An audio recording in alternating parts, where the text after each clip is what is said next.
Hello mga Day! Welcome back again for another mini vlog! Isa na namang maulan na araw sa atin mga Day! Kumusta naman kayo? Pag umuulan pa naman ay may kung ano-ano tumitikas dyan sa tabi-tabi. At kahit maulan pa yan mga Day ay hindi mo siya mapipigilang maglaba. Tatambak na ang aming labada. Kaya kung ako sa inyo, humanap na kayo ng lalaking hindi lang marunong magpatigas. Marunong ding maglaba mga Day. Tingnan nyo nga ang dalawang itik dyan mga Day. Naglalampuan sila na para bang nagpapahinga. Ay ako mga Day, tingnan nyo itong babaeng to. Babae ba talaga yan?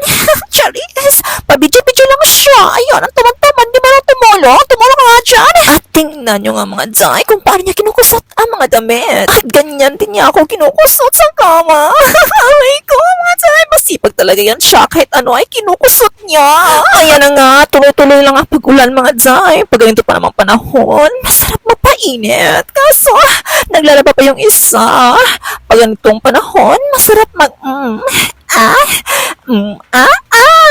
Ay, nako mga Day. Ito na naman si Inday. Puro pa-cute sa camera.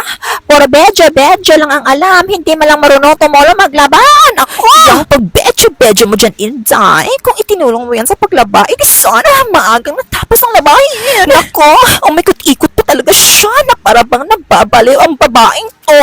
Talaga namang tuloy lang napiamburnal ang babaeng ito. Ano bang tinatayo-tayo mo dyan na para bang meron kang iniintay na malalaking sasakbal sa iyo? Nako, gagagaga ka talaga. Tumbulang ka nun sa paglaba. Puro pakyat ang pala. Mga Day, tapusin na natin itong video to at ako ay pupunta pa sa Encantadia para mag-deposito. Bye-bye!